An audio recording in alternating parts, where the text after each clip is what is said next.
Bismillahirrahmanirrahim. Assalamualaikum warahmatullahi wabarakatuh. Innal hamdalillah nahmaduhu wa nasta'inuhu wa nastaghfiruhu wa nastahdihi wa na'udzu billahi min shururi anfusina wa sayyiati a'malina may yahdihillahu fala mudilla lahu wa may yudlil falan tajida lahu waliyyan mursyida. Asyhadu an la ilaha illallah wahdahu la syarika lahu wa nashhadu anna Muhammadan 'abduhu wa rasuluhu alladzi la nabiyya ba'dah. Allahumma salli wa sallim wa barik ala nabiyyina Muhammadin wa ala alihi wa sahbihi wa man tabi'ahu bi ihsanin ila yaumiddin, amma ba'du. Jamaah salat subuh yang dimuliakan Allah Subhanahu wa taala, alhamdulillah sampai pagi subuh hari ini Allah masih memberikan banyak kenikmatan kepada kita semua. Kita berdoa kepada Allah, mudah-mudahan ilmu yang akan kita pelajari menjadi ilmu yang bermanfaat, ilmu yang dapat kita pahami, ilmu yang bisa kita amalkan, ilmu yang kemudian juga bisa kita dakwahkan, kita sampaikan kepada keluarga terdekat kita, kepada lingkungan kita, dan serta kepada seluruh umat manusia. Allahumma anfa'na bima 'allamtana wa 'allimna ma yanfa'una wa zidna 'ilman. Allahumma aghnina bil 'ilmi wa zayyinna bil hilmi wa akrimna bit taqwa wa jammilna bil 'afiyah. Rabbana zidna 'ilman warzuqna fahman. Allahumma faqihna fid din wa 'allimna ta'wil. Amin ya rabbal alamin. Baik Bapak Ibu sekalian yang dimuliakan Allah Subhanahu wa taala, baik yang ada di Masjid Raudhah maupun yang hadir secara daring atau online, kita pagi hari ini insya Allah akan membahas yang terkait dengan kondisi kita saat ini, di mana kita berada di dalam bulan Muharram dan Allah Subhanahu wa taala telah memberikan keutamaan, kedudukan yang sangat mulia dari bulan Muharram ini. Jadi apa yang mesti kita lakukan, ada apa saja di bulan Muharram ini, bagaimana kemudian Allah menjadikan bulan ini, dan bagaimana Rasulullah SAW menempatkannya dalam kehidupan beliau pada saat itu. Nah, jamaah sekalian yang dimuliakan Allah Subhanahu wa taala, kalau kita melihat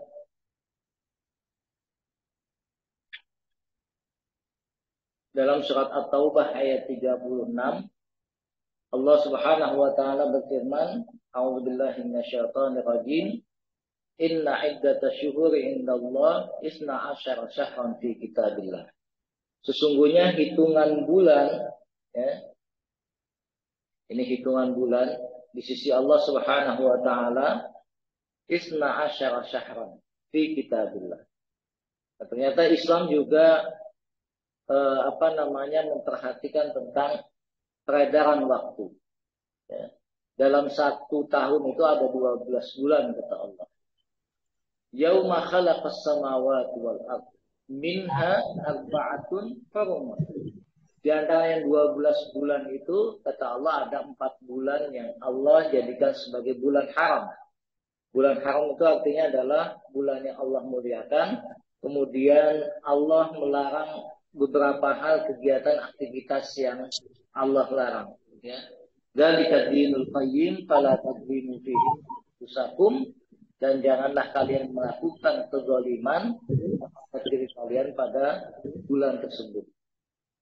Wa qatilul musyrikina kafatan kama yuqatilunakum kafah wa'lamu annallaha ma'al muttaqin. Dan perangilah orang musyrik itu secara keseluruhan kama yuqatilunakum, sebagaimana mereka memerangi kalian. Wa'lamu, sesungguhnya annallaha ma'al muttaqin, Allah bersama dengan orang-orang yang bertakwa. Ini Allah yang menjelaskan kepada kita bahwasanya di antara 12 bulan yang telah Allah ciptakan itu ada 4 bulan yang Allah muliakan. Bulan ini dilarang bagi kita la tadzlimu fihinna anfusakum, dilarang melakukan kezaliman. Ya. Ya, apa saja yang Allah larang ketika kita berada di bulan ini.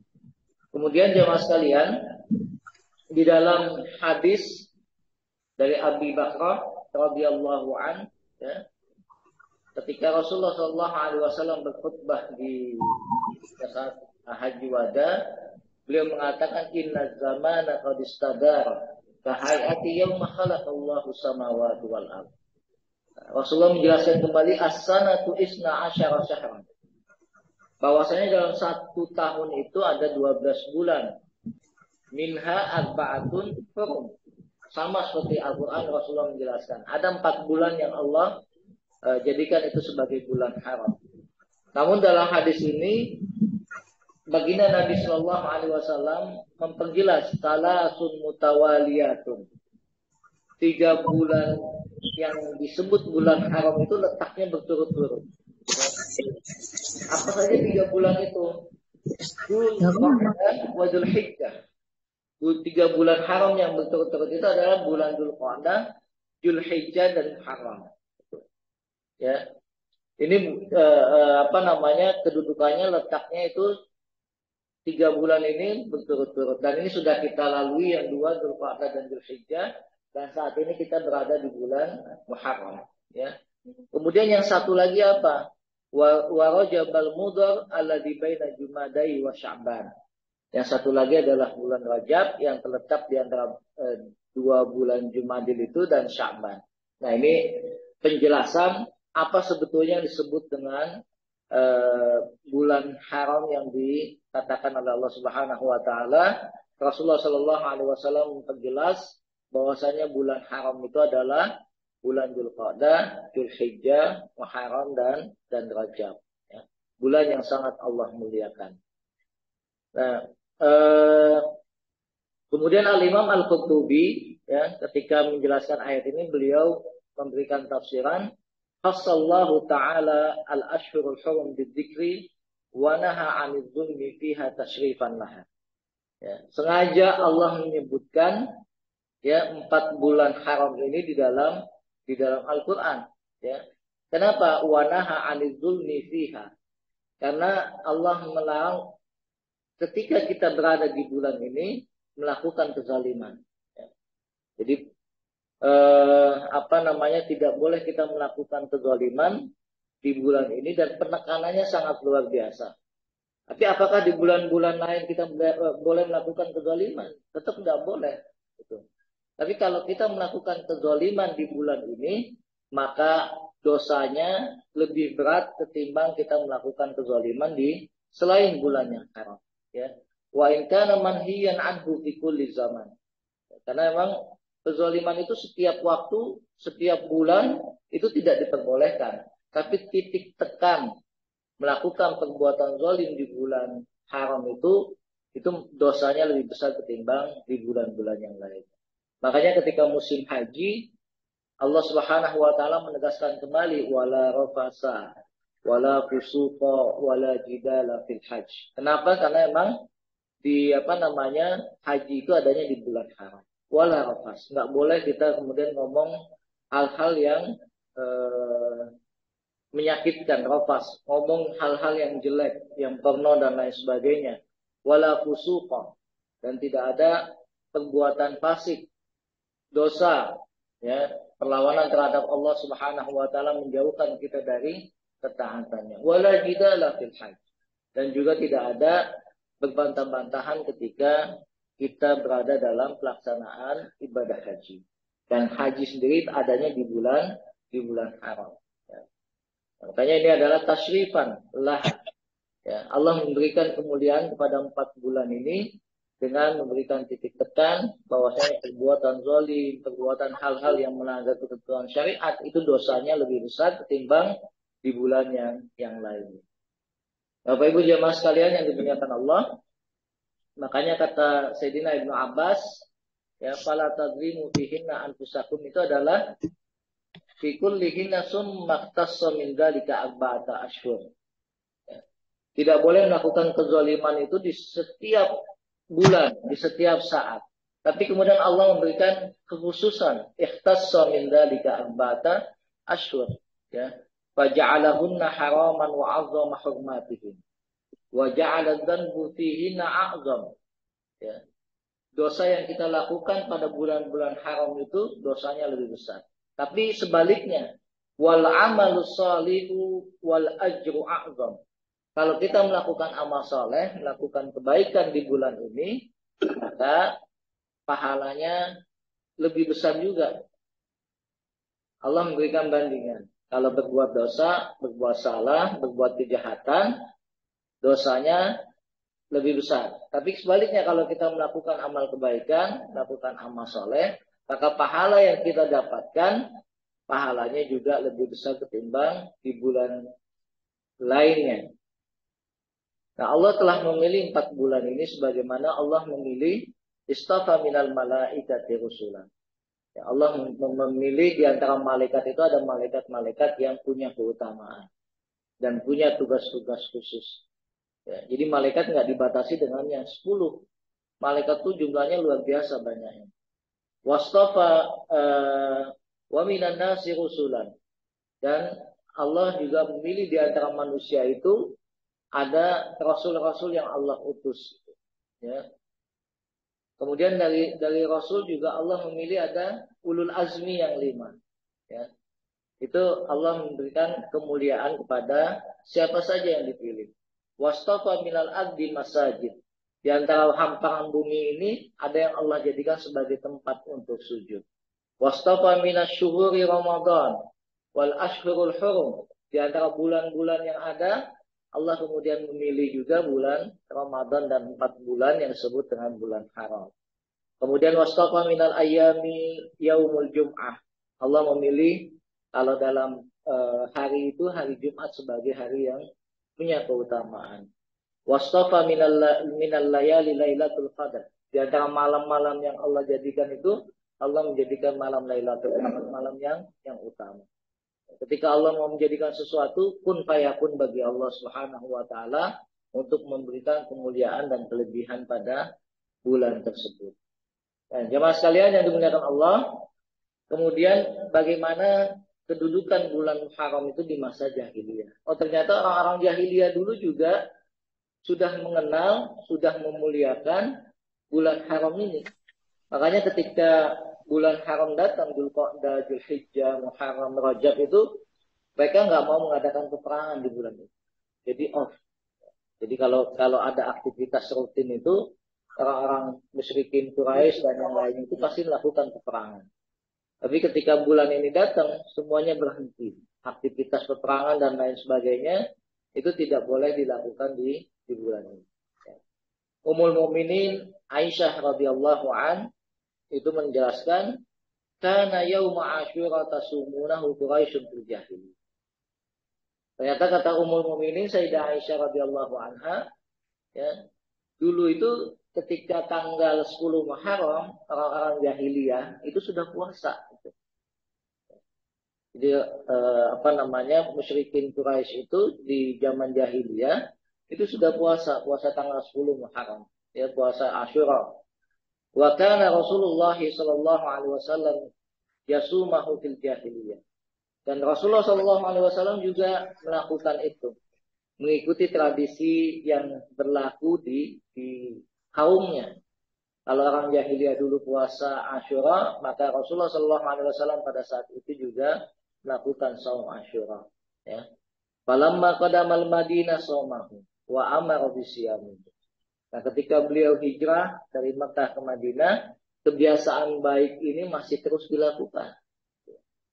Beliau juga ketika tiba di Madinah tetap menjalankan puasa Asyura, puasa hari ke-10 di bulan Muharram. Wa amara bisyami. Bukan hanya beliau, tapi beliau juga memerintahkan kepada para sahabat untuk melakukan puasa ini. Ya. Tapi kemudian falamma furida Ramadan taraka yauma Asyura. Ketika ada perintah untuk melakukan puasa Ramadan, ya, Rasulullah sallallahu alaihi wasallam kemudian meninggalkan puasa Asyura. Faman syaa'a shamahu wa man syaa'a taraka. Jadi dulu ketika sebelum Ramadan datang puasa Asyura itu wajib.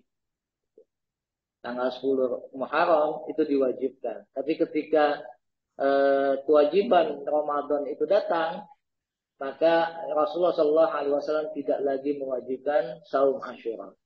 Tapi beliau memberikan kebebasan kepada sahabat, faman syaa shamahu wa man syaa tarakahu. Bagi yang masih tetap mau puasa Asyura, silahkan. Bagi yang nggak mau juga nggak apa-apa. Ya, karena bukan wajib lagi. Nah, ini kebiasaan di zaman jahiliyah yang dibawa sampai ke Madinah, sampai kemudian kewajiban itu dihapus dengan datangnya kewajiban puasa bulan Ramadan. Jadi jamaah sekalian yang dimuliakan Allah, ya ini ada keutamaan bulan Ramadan yang disebutkan dalam beberapa hadis, ya, di mana bulan ini digandengkan dengan lafzul jalalah. Lafzul jalalah itu adalah lafaz Allah. Jadi kalau kita mendengar ada lafzul jalalah, itu adalah lafaz Allah sendiri. Lalu yang 99-nya itu adalah Asmaul Husna. Maka dalam hadis yang diriwayatkan oleh Imam An-Nasa'i dari Abu Dzar Al-Ghifari, ya, beliau pernah bertanya kepada baginda Nabi Shallallahu Alaihi Wasallam. Sa'altun Nabiya Shallallahu Alaihi Wasallam, aku bertanya kata Abu Dzar tentang ayyul laili khair. Ya Rasulullah, malam apa sih yang paling baik, paling bagus gitu? Ya. Wa ayyul ashhuri afdal. Dan bulan apa yang paling baik, yang paling afdal, paling utama? Maka Rasulullah SAW menjawab pada saat itu, khairul laili jauhu. Ya. Sebaik-baik malam itu adalah pertengahan malamnya. Wa afdalul ashhuri syahrullahi alladzi tad'unahu al-muharram. Sedangkan sebaik-baik bulan, ya, kata Rasulullah SAW, syahrullah, bulannya Allah Subhanahu wa taala yang disebut dengan bulan Muharram. Ini statement baginda Nabi ketika menjelaskan tentang bulan Muharram. Jadi sebaik-baik bulan kata beliau adalah syahrullah. Nah, ketika sesuatu sudah digandengkan dengan lafzul jalalah, maka pasti ada keutamaan, pasti ada kemuliaan di bulan tersebut. Dan ini khusus disebutkan oleh Rasulullah Sallallahu Alaihi Wasallam terkait dengan bulan Muharram ini. Nah, kemudian jamaah sekalian, Abu Hurairah juga sama menjelaskan bahwasanya Rasulullah Sallallahu Alaihi Wasallam ya pernah bersabda, afdhalus siyam ba'da Ramadan syahrullahil muharram. Sebaik-baik puasa setelah bulan Ramadan adalah puasa yang dilakukan di bulan Muharram. Nah, jadi secara umum hadis yang kedua ini yang menjelaskan tentang kebaikan bulan Muharram itu, ya, itu menandakan kita boleh puasa sepanjang bulan Muharram dari mulai tanggal 1 sampai dengan tanggal 29 atau 30. Ya. Tidak ada pengkhususan. Kemarin di awal tahun baru banyak yang nanya, Pak Yulius, boleh nggak kita puasa tanggal 1 Syuro, tanggal 1 Muharram? Boleh saja, tapi jangan dikhususkan. Kadang kan ada orang yang mengkhususkan. Puasa, kalau nggak puasa begini.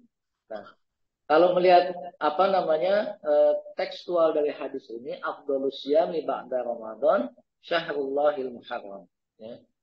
Sebaik-baik puasa setelah bulan Ramadan adalah puasa yang dilakukan di bulan Muharram. Jadi kalau kita pun mau puasa tanggal 1, 2, 3, 4, kita sekarang ada di tanggal 4 ya. Tanggal 4 Muharram.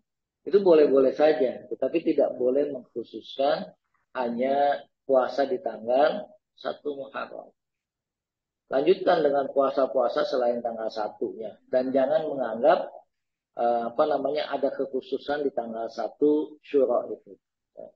Wa afdhalus sholati ba'dal fardhi sholatul lail. Dan sebaik-baik salat, ya, setelah salat yang wajib, setelah salat yang fardhu adalah salat malam. Jadi Allah memberikan khususan.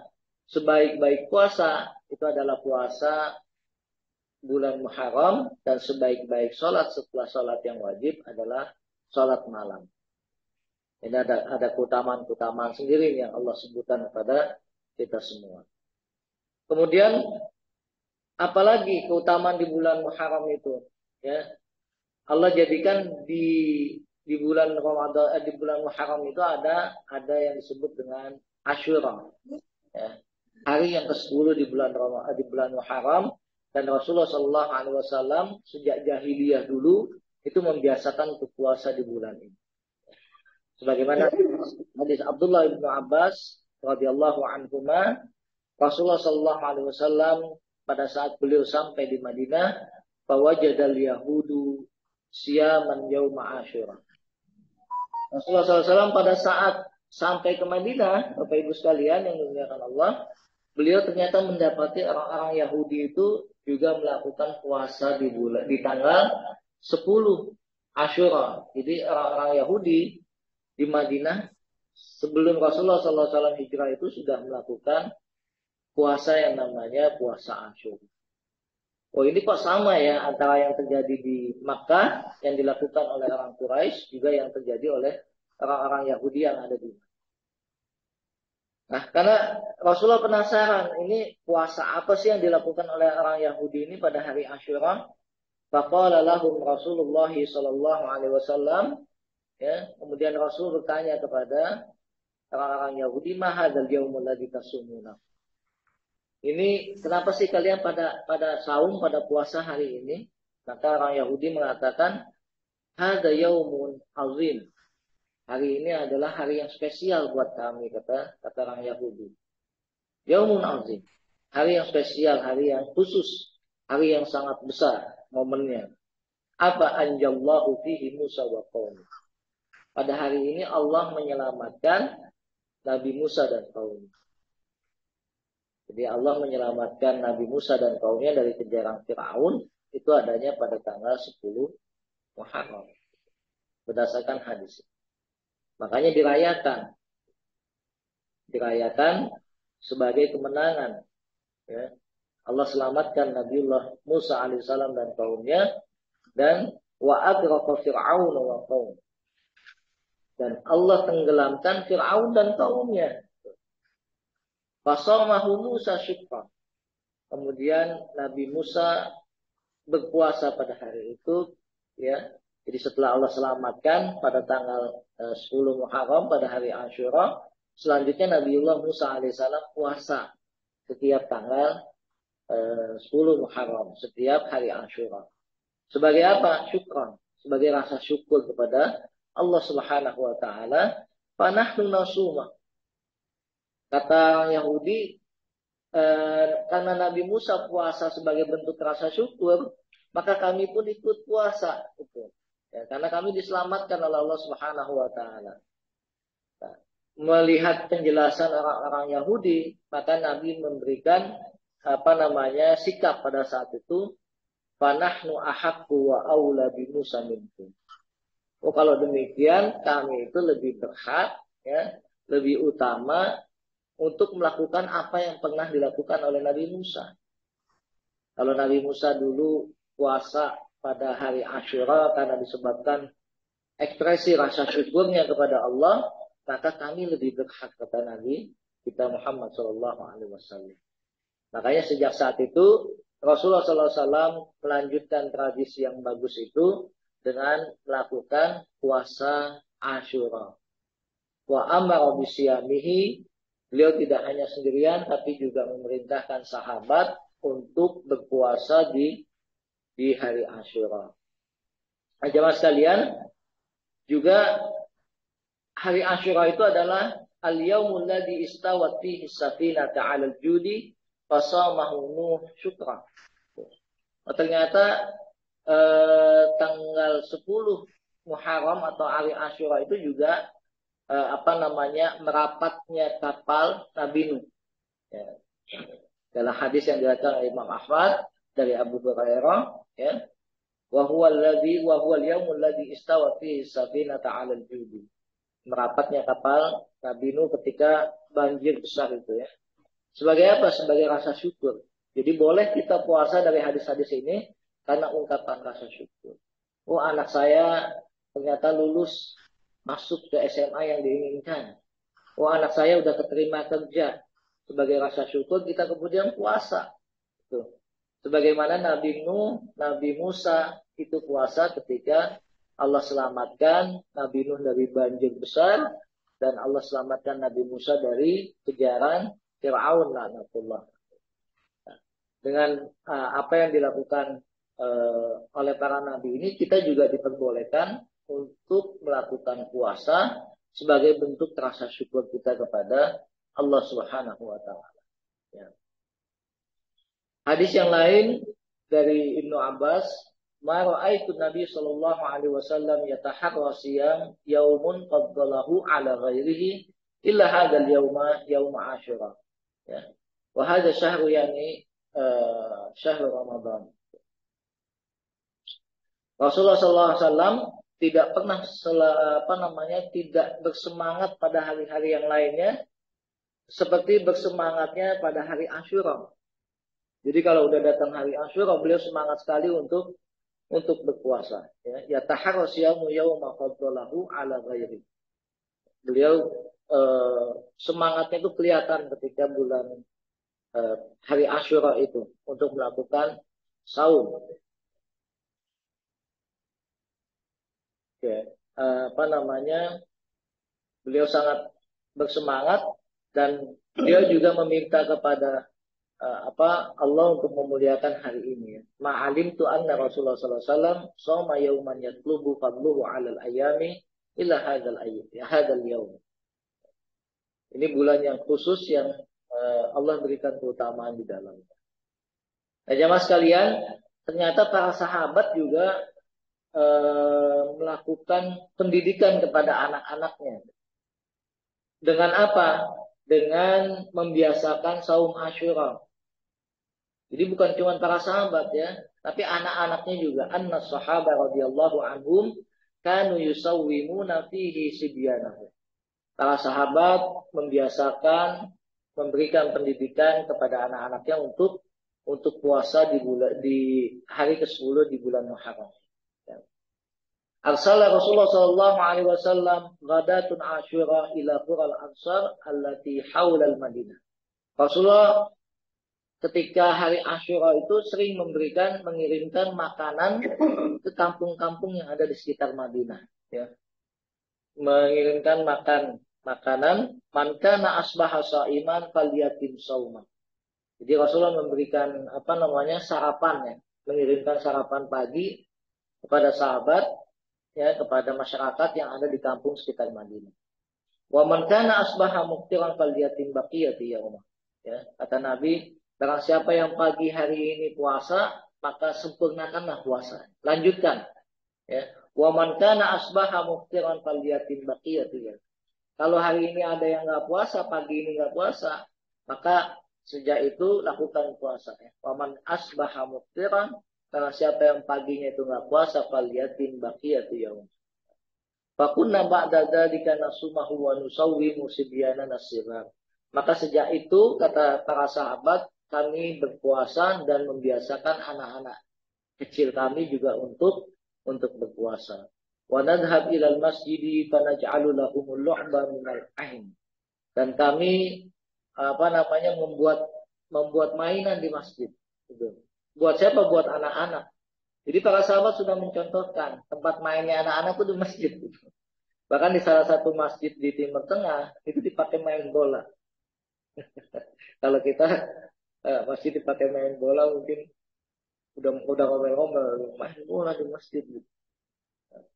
Padahal kata sahabat wa nadhabu ilal masjid fanaj'al lahum lu'bah. Kami pun mengajak anak-anak itu ke masjid. Dan kami bikin permainan di masjid. Jadi boleh di masjid itu melatih anak-anak dengan permainan. Tentunya bermanfaat. Fa'idha baka ahaduhum ala ta'am a'tainaha iya hatta yakuna indal iftar. Ya. Kalau ada yang nangis, diiming-imingin makanan gitu kan. Ya, namanya anak-anak kan mau puasanya setengah hari gitu. Nah ini ya atainaha iyyahu hatta yakuna indal iftar, sampai kemudian sampai kita kepada waktu untuk berbuka puasa. Ini pelatihan pendidikan yang dilakukan sahabat. Mungkin kalau kita saat ini ngelatih anak-anak yang puasa itu dikasih gadget kali Pak ya. Supaya anak yang nggak minta buka, yang dikasih HP aja main game kan nggak berasa waktunya. Nah di zaman sahabat para hadirin masjid, kami kumpul di masjid, ngajak anak-anak main di masjid itu. Nah, kalau zaman sekarang udah mak bapaknya itu paling ngasih gadget, ngasih HP, supaya apa? Supaya puasanya nggak batal. Nah itu yang dilakukan para sahabat ketika masuk bulan Muharram. Mereka melatih anak-anaknya untuk puasa. Ya. Nah oleh karena itu kita diperintahkan, disunahkan untuk memperbanyak puasa di bulan Muharram ini. Dan banyak keutamaan. Nah yang menjadi pertanyaan kita, Bapak Ibu sekalian, ya, bagaimana kita caranya berpuasa di bulan Muharram ini? Gitu. Apakah cukup tanggal 10 saja yang paling utama atau bagaimana? Nah, di sini kita bisa melihat dari hadis-hadis yang ada, Bapak Ibu sekalian, ya. Waktu yang paling afdol kita untuk puasa di bulan Muharram itu adalah tanggal 9 dan 10. Gitu. Yaumul Asyura dan Yaumul Tasu'ah. Ya. Di mana Rasulullah Shallallahu Alaihi Wasallam itu bersabda, la in bakaitu ila qabil la asuman natasi wal asyir. Kalau saya masih hidup sampai tahun depan, kata Rasulullah SAW, ya, la asuman natasi. Ini beliau menggunakan taukid, ya, menggunakan penguat. Itu ada lam taukid di depannya, la asuman. Kalau saya masih diberikan usia panjang sampai tahun depan, kata Rasulullah, la asuman natasi. Pasti saya akan puasa tanggal 9 dan tanggal 10. Tapi qadar Allah, ternyata Allah tidak sampaikan usia beliau di tahun depan. Jadi beliau cuma melakukan puasa Asyura saja, saum Tasu'anya belum kesampaian. Itu. Tapi niatnya sudah ada. Ya Rasulullah SAW niatnya sudah ada. Lain bakaitu ilal qabil asuman natasi. Kalau seandainya saya masih hidup, saya akan puasa tanggal 9 dan tanggal 10 di bulan Muharram. Nah, jadi ini yang paling afdal, kita puasa tanggal 9 dan 10 Muharram. Kemudian yang kedua, ya pilihannya adalah puasa tanggal 10 dan 11. Ya. Dari hadis Ibnu Abbas radhiyallahu anhuma, anna Nabiyya sallallahu alaihi wasallam qala, ya khaliful yahud sumu yauman qablahu au yauman ba'dahu. Selisihilah, berbedalah dengan orang-orang Yahudi. Karena orang Yahudi kan puasanya tanggal 10 saja. Maka kata Nabi, khaliful yahud, berbedalah dengan orang-orang Yahudi. Sumu, puasalah oleh kalian yauman qablah. Satu hari sebelumnya, au yauman ba'da. Di sini Rasulullah menggunakan kata au, pilihan. Au itu atau. Ya. Sauman qablahu au yauman ba'da. Satu hari sebelumnya atau satu hari setelah. Nah, makanya di sini jadi landasan kita boleh berpuasa 9, 10 atau 10 dan 11 sebagai tanda kita berbeda dengan orang-orang Yahudi yang juga melakukan puasa karena memperingati selamatnya Nabi Musa alaihissalam dari kejaran Fir'aun. Nah, kemudian dalam hadis Ibnu Abbas yang lainnya disebutkan sumu yauman qablahu wa yauman ba'da. Di teks hadis yang ketiga ini itu adalah menggunakan kata wa itu dan. Ya. Kalau yang sebelumnya menggunakan au atau, maka di pilihan yang ketiga ini Sayyidina Ibnu Abbas dalam hadis yang marfu itu mengatakan sumu yauman qablahu wa yauman ba'da. Saumlah oleh kalian, puasalah oleh kalian satu hari sebelumnya dan satu hari setelah. Kalau pakai dan berarti berapa hari Pak Idris? 3 hari kan? 9, 10 dan 11 itu. Nah itu semua ada teksnya, ada hadisnya, ada landasannya. Ya. Kemudian yang terakhir ya karena kita mungkin ada ada kesibukan dan lain sebagainya. Nah, diusahakan tetap puasa walaupun cuma tanggal 10 saja. Ya. Anna Nabiya sallallahu alaihi wasallam qala fi siyami yaum Asyura. Rasulullah sallallahu alaihi wasallam menjelaskan tentang faedah, tentang keutamaan puasa Asyura itu, ahtasibu 'alallahi an yukaffira sana allati qabla. Jadi saum di tanggal 10 atau saum Asyura itu keutamanya adalah menghapus, menghilangkan dosa-dosa yang sebelumnya, 1 tahun sebelumnya. Nah ini berarti ada 4 tipe kita melakukan puasa di bulan Muharram, ya. Bahkan ada 5 ya. Kita puasa sepanjang bulan Muharram walaupun tidak sempurna, tidak full, ya. Emang nggak boleh. Yang full itu bolehnya hanya di bulan Ramadan gitu, ya. Kita puasa 1 bulan selang-seling ataupun lebih mayoritas gitu ya di bulan Muharram. Kemudian yang puasa khususnya adalah tanggal 9, 10, 10, 11 atau 9, 10, 11, atau kalau memang nggak ada waktu lagi kita sibuk ya cukup tanggal 10 saja. Nah, itu yang dicontohkan oleh Rasulullah SAW. Jadi semua ada dalilnya, ada landasannya, ada hujjahnya. Silakan mau pilih yang mana, ya. Mau pilih yang mana dari 4 yang khusus ini dan 1 yang lebih umum. Oke. Dan kita lihat ya keutamaan puasa Asyura itu, ya. Jadi sudah disebutkan bahwasanya puasa Asyura itu adalah Allah menghapuskan dosa setahun kita yang sebelumnya, ya. Dan Rasulullah sangat bersemangat untuk puasa Asyura ini. Ya, mudah-mudahan kita bisa melakukan puasa Asyura. Kalau sekarang tanggal 4 berarti 5 hari lagi ya. 5 hari lagi ke depan kita puasa tanggal 9. Tasu'a ya, Tasu'a. 6 hari lagi kita puasa Asyura. Mudah-mudahan kita bisa melakukan sunnah yang ditekankan oleh baginda Nabi ini. Ya, sebagai bentuk rasa syukur ketika Allah selamatkan Nabi Musa dari kejaran Fir'aun. Oke, banyak pelajaran yang bisa kita ambil dari peristiwa yang ada di bulan Muharram ini. Yang pertama adalah ahammiyatus syukur fi hudus as-sara' ba'da dharra. Pentingnya bersyukur karena kita keluar dari masa-masa kesulitan. Ya. Makanya Nabiullah Musa alaihissalam sebagai bentuk rasa syukurnya adalah dengan puasa. Karena selamat dari kejaran Fir'aun. Kemudian al-farhu binasrillah lil mu'minina hatta haitsu najjallahu fihi Musa alaihissalam. Jadi kita bergembira dengan kebaikan, kemenangan yang Allah berikan kepada orang-orang yang beriman. Jadi sesama orang beriman itu nggak boleh menjatuhkan. Justru kalau orang beriman mendapatkan nikmat, kita senang, kita gembira. Al-farhu binasrillah lil mu'minin. Ya. Ini kan udah musim pemilu nih.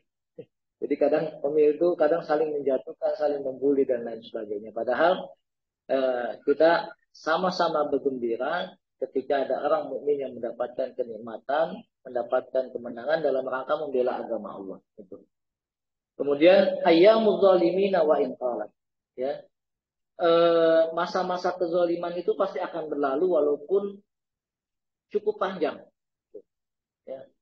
Kalau ada masa itu adalah masa yang penuh kezaliman, pasti kezaliman itu akan berlalu. Wa in talat, ya, walaupun panjang, fa innal aqibatu wan nasru lil mu'minin, karena janji Allah yang namanya kemenangan itu Allah akan berikan kepada orang-orang beriman. Tinggal orang beriman itu siap enggak untuk menerima pertolongan Allah. Walakinna la budda minat tamhis wal ibtila. Ada saringannya, ya. Kemudian azama ibadatus shaum. Begitu besarnya ibadah saum ini.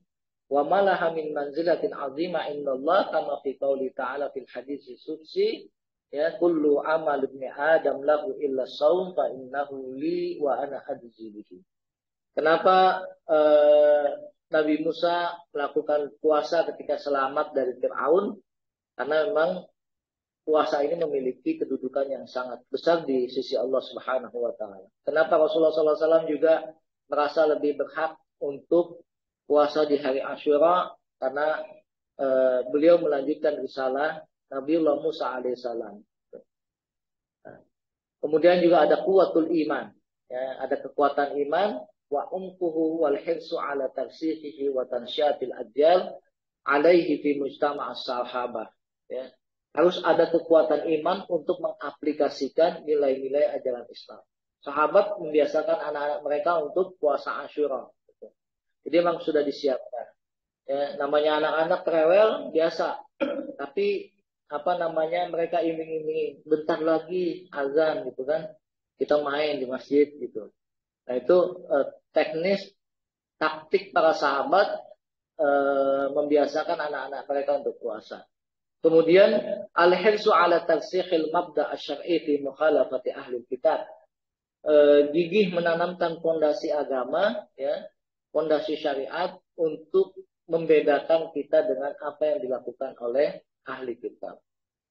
Nah, yang selanjutnya pelajaran yang bisa kita ambil, hirsun Nabi sallallahu alaihi wasallam ala nafi ummatihi haitsu syara'a lahum a'malan yasira bi ujurin mudha'af. Rasulullah SAW memberikan alternatif kepada umatnya melakukan amalan yang ringan, kecil, tapi pahalanya berlipat ganda, pahalanya besar. Dan sahabat juga ketika ada ada perintah Rasulullah, mereka sangat responsif. Itu, ya, suratul istijabah. Penerimaannya sangat cepat. Ya, di awal Rasulullah SAW terhadap perintah yang disampaikan oleh baginda Nabi, termasuk untuk melakukan puasa di hari Asyura. Dan yang dua yang terakhir adalah nikmat Allah itu tidak terhitung, tidak terhingga, kemudian juga menjadikan para nabi sebagai qudwah, sebagai contoh tauladan dalam kehidupan kita. Ya, mudah-mudahan ini manfaat buat kita semua, ya, terutama tadi mengingatkan isi bulan Muharram ini dengan puasa, ya, sebanyak-banyaknya kita berpuasa walaupun tidak penuh full 1 bulan. Kemudian yang lebih khusus adalah puasa tanggal 10, 10, 9, 10, 11 atau 9, 10, 11. Boleh kita pilih dari pilihan-pilihan yang ada tersebut. Wallahu a'lam bishawab. Sampai sini ada yang mau didiskusikan? Enggak, silakan. Bagi Bapak Ibu yang online yang persilakan Ustaz, saya ingin bertanya dulu Ustaz. Maka silakan. Assalamualaikum warahmatullahi wabarakatuh. Terima kasih banyak Ustaz penjelasannya. Jadi beberapa hari terakhir kita dapat permasalahan Indonesia ya. Bulan Maret dan jadi bulan Maret ini bisa dengan jadi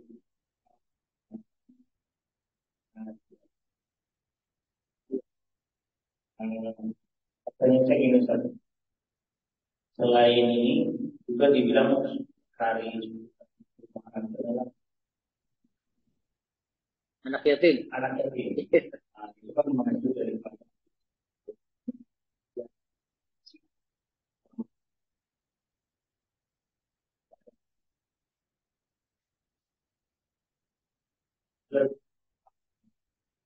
pembunuhan itu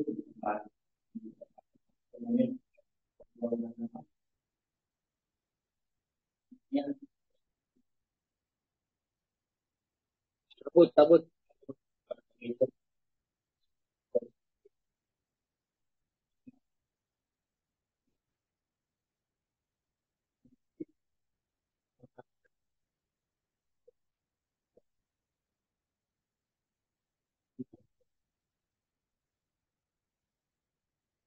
Baik, memang kalau sudah masuk bulan Ramadan pasti dan ramainya itu 1 Syura kan gitu, peringatan 1 Syura. Ya, kita memperingati hijrahnya baginda Nabi nggak masalah, gitu kan? Justru bagus gitu, mengingat peristiwa hijrah. Ya, sehingga tapi tidak ada ritual-ritual khusus. Kita hanya mengingat perjalanan hijrahnya Rasulullah Shallallahu Alaihi Wasallam ya dari Mekah ke Madinah, walaupun secara real hijrah itu bukan di bulan haram kan gitu. Ya. Tapi itu dipilih oleh Sayyidina Umar karena memang di sejak zaman jahiliyah yang namanya awal bulan itu adalah bulan Muharram dalam setiap tahun.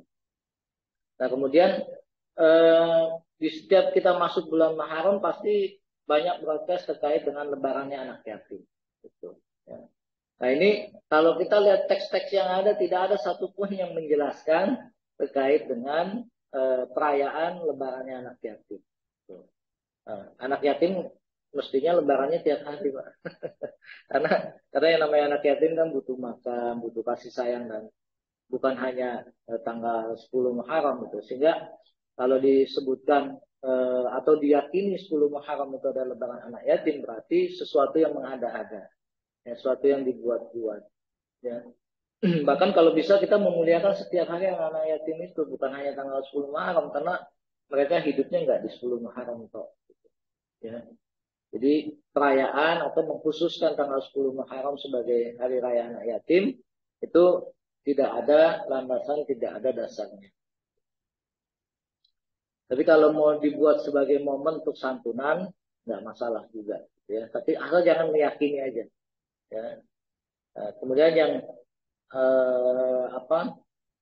kalau di dalam tradisi Syiah itu ada yang namanya tabut ya. Nah, dan itu ternyata diadopsi sama kaum muslimin yang ada di Sumatera. Bukan cuma di Sumatera Barat, tapi hampir di semua setiap Sumatera itu pasti ada. Yang di Bengkulu.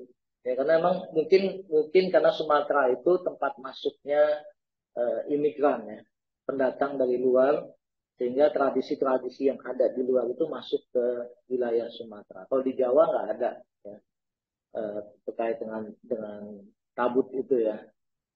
Mungkin namanya lain-lain, tapi pelaksanaannya bisa jadi sama. Nah, bahkan ada yang lebih ekstrim lagi. Kalau orang-orang Syiah itu dia nggak puasa di tanggal 10 Muharram.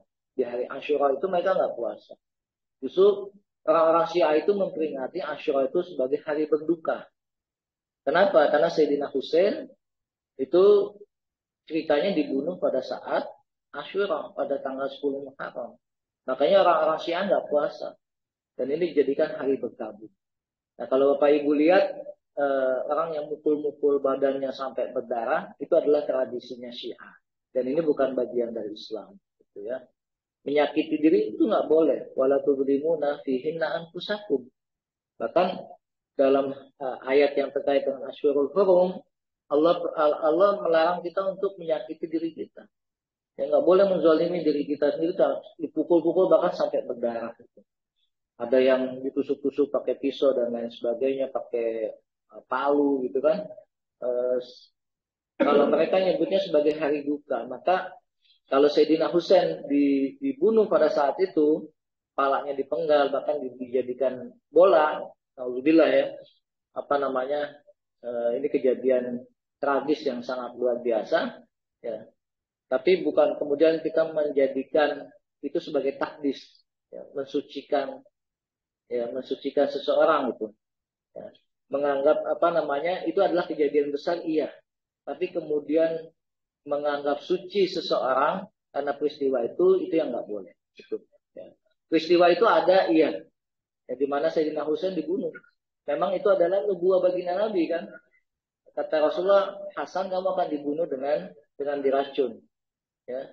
Kemudian Husain akan dibunuh dengan pedang kan gitu. Dan itu kejadian semuanya. Sayyidina Umar pun demikian. Nubuah Nabi Sayyidina Umar akan dibunuh gitu. Ya, ternyata dibunuhnya pada saat beliau jadi imam sholat subuh kan gitu. Dan itu nggak ada yang bisa menghindar dari nubuah Rasulullah SAW. Makanya Nabi menyampaikan dalam kondisi sedih, nangis karena dua cucu yang sangat disayanginya itu meninggalnya tragis. Ya. Hasan dan Husain itu dua-duanya dibunuh. Ya, yang satu dengan racun, yang satu dengan pedang. Dan itu disampaikan oleh kakeknya sendiri. Gitu. Nah itu sehingga kita nggak boleh menyakiti, tidak boleh mengikuti tradisi Syiah. Ya. Dan ini sudah mulai di Indonesia itu ada peringatan Asyura. Ya. Ini kalau kita nggak hentikan itu bahaya buat anak-anak kita ke depannya. Gitu. Ya. Karena ajaran Syiah itu banyak merusak gitu kan, termasuk nikah mut'ahnya dan lain sebagainya. Ya, termasuk perayaan Asyura-nya. Gitu. Wallahu a'lam bishawab.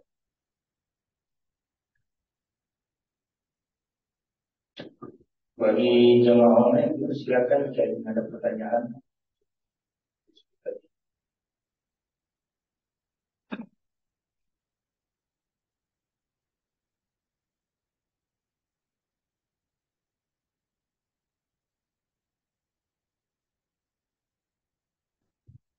Assalamualaikum. Waalaikumsalam warahmatullahi wabarakatuh. Saya coba Ya.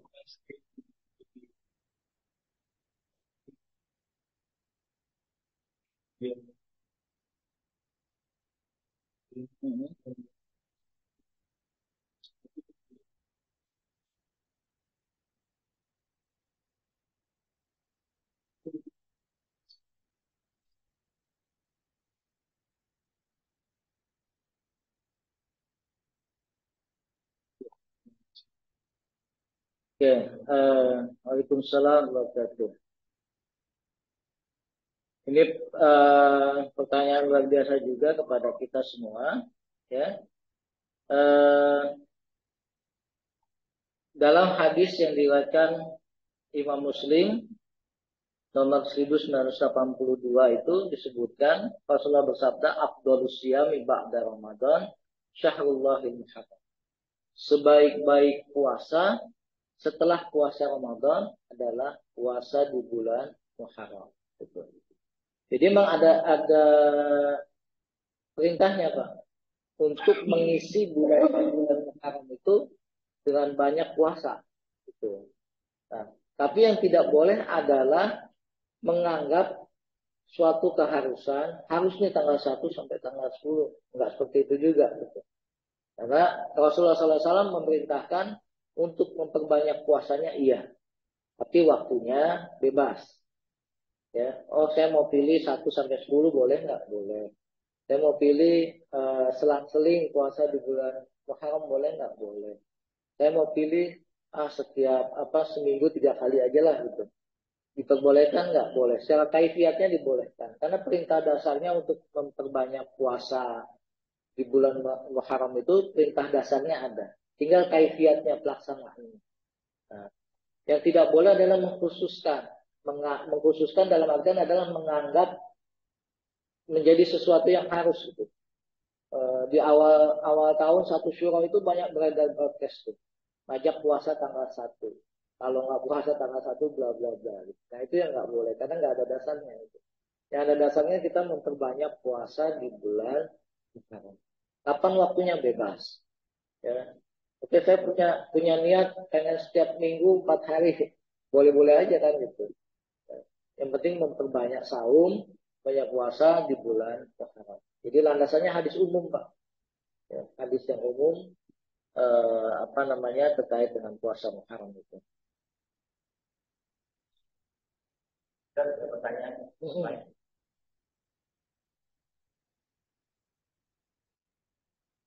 Momen hijrah digunakan untuk penetapan tahun Islam. Bagaimana dengan bulannya? Itu diambil dari momen apa? Dari mulai Muharram sampai dengan Dzulhijjah.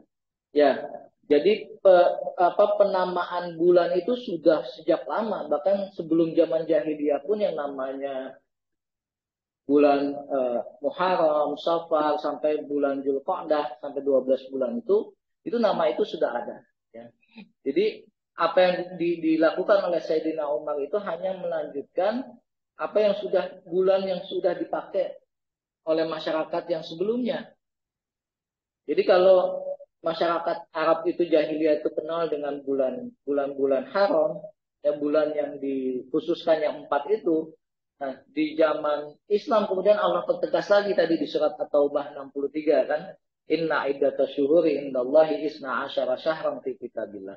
Sesungguhnya hitungan bulan dalam Al-Qur'an itu ada 12 bulan gitu. Nah, kemudian dijelaskan oleh Rasulullah SAW 4 bulan itu ada 3 bulan yang berturut-turut, Dzulqa'dah, Dzulhijjah, dan Muharram. Kemudian satu lagi Nisa. Kapan? Bulan Rajab yang terletak di antara bulan Jumadil awal, Jumadil akhir, yang letaknya antara Jumadil itu dengan bulan Sya'ban. Nah, nama-nama bulan ini sebetulnya sudah ada. Gitu. Dan itu sudah dipakai di tanggalan-tanggalan masa jahiliyah dulu. Bahkan sebelum Rasulullah diutus, ribuan tahun yang lalu nama bulan itu sudah ada. Ya, jadi Sayyidina Umar ketika menetapkan tanggalan Hijriyah, itu sudah mengacu mengikuti apa yang sudah dilakukan oleh orang-orang sebelumnya. Melakukan yang bagus kan nggak masalah, ya. Meniru yang sudah menjadi kebiasaan selama tidak ada yang bertentangan dengan syariat itu dibolehkan. Gitu. Ya. Haji itu sudah ada sejak Nabiullah Ibrahim alaihissalam. Rasulullah tinggal melanjutkan dan menyempurnakan, ya. Bahkan membuang hal-hal yang di dalamnya ada yang melanggar syariat itu. Ya. Kira-kira itu Bapak Ibu sekalian, ya, terkait dengan penetapan bulan hijrah. Cuman hijrah itu kan terjadi di bulan, kalau tidak salah di bulan bukan di bulan Muharram, ya. Tapi kemudian Sayyidina Umar menetapkan awal tahun itu adalah Muharram. Ya. Karena itu memang sudah urutannya dari zaman dulunya, ratusan tahun yang lalu, itu susunannya adalah seperti itu, ya. Seperti yang kita kenal sekarang, 12 bulan itu. Wallahu a'lam bishawab. Ya. Iya.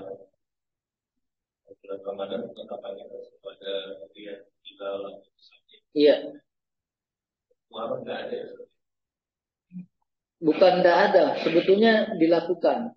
Di Kementerian Agama itu setiap akhir bulan dilakukan sidang isbat. Cuman nggak diumumkan. Jadi setiap bulan itu ada yang namanya sidang isbat, ya, untuk menentukan awal, akhir, dan awal bulan. Nah, cuman kan kita ramenya itu ketika ada momen penting, Pak. Ketika ada bulan Ramadan memasuki Syawal kan gitu. Maka jadi rame lah.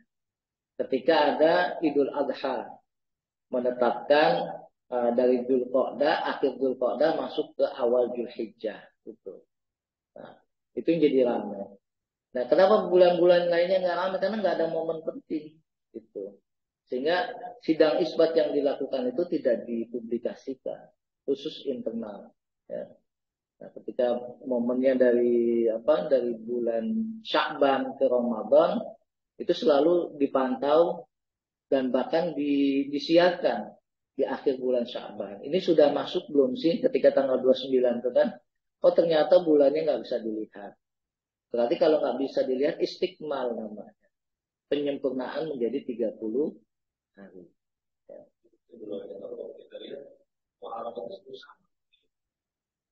Nah, itu yang menjadi kendala di kita nih. Itu. Kenapa ketika Sya'ban masuk ke Ramadan masuk ke Syawal, itu selalu ada perbedaan gitu kan. Tapi ketika masuk tahun barunya sama semua. Ini kendala. Seharusnya penetapan itu dilakukan oleh ulil amri, oleh pemerintah.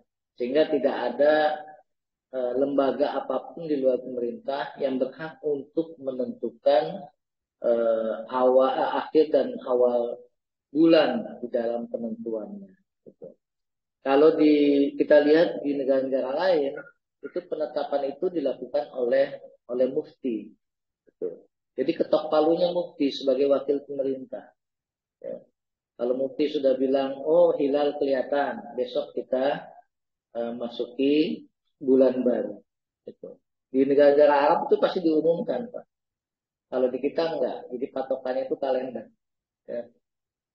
Kalender itu berlaku pada saat selain bulan Sya'ban, Ramadan, dan Syawal. Ya, pasti ributnya di situ. Ya. Kalau di Dzulhijjah, kita menentukan awal Dzulhijjahnya, karena ada pelaksanaan haji dan kurban. Gitu.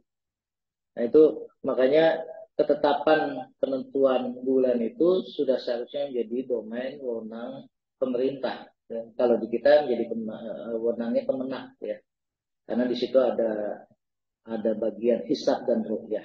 Ya. Dua-duanya nggak bisa dipisahkan yang namanya hisab dan ru'yah. Karena ru'yah itu ilmu dasarnya adalah hisab. Ya. Untuk menentukan 1, 2, 3 sampai 29 dan 30 itu adanya di hisab. Nah, memastikannya dengan ru'yah. Dengan melihat bulan apakah sudah muncul atau belum.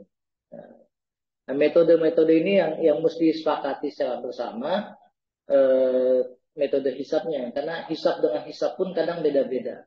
Ya. Ada yang penganut hisab wujudul hilal, ada imkanur ru'yah. Gitu. Wujudul hilal itu walaupun ketika hilal sudah di atas derajat, sudah di atas ufuk, itu dianggapnya sudah ada. Kelihatan nggak kelihatan, pokoknya udah masuk bulan baru. Ada penganut hisab yang imkanur ru'yah. Kalau belum bisa terlihat, walaupun sudah di atas ufuk, itu belum dianggap bulan baru. Itu metodenya kan sama-sama hisab, tapi berbeda penentuannya. Wallahu a'lam bishawab. Ini yang perlu kita benahi ini, ya, terkait dengan penentuan akhir dan awal bulan Hijriah. Idenya bagus kalau ada penanggalan bersama internasional, ya, penanggalan internasional, tapi belum tercapai nih. Idenya udah jauh banget sejak zamannya Raja Faisal, ya, tapi belum bisa diwujudkan, ya, karena tadi perbedaan metode penghitungan hisabnya. Wallahu a'lam bishawab.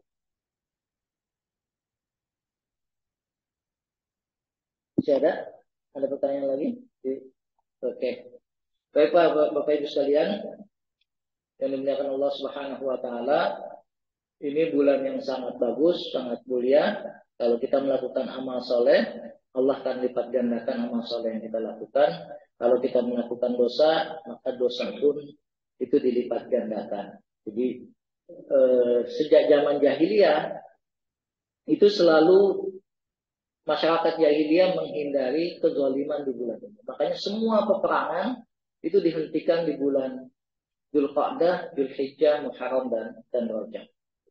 Nanti setelah bulan ini baru perang lagi. Nah, itu semua ditaati oleh orang jahiliyah. Tapi kita bulan haram ini sudah dilupakan oleh kaum muslimin.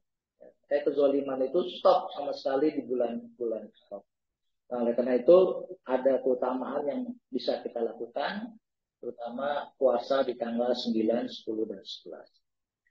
Baik, kita tutup dengan hamdalah. Alhamdulillahirabbil alamin, dan doa kafaratul majlis. Subhanakallahumma wa bihamdik, asyhadu an la ilaha illa anta, nastaghfiruka wa natubu ilaik, wal 'afwu minkum. Assalamualaikum warahmatullahi wabarakatuh.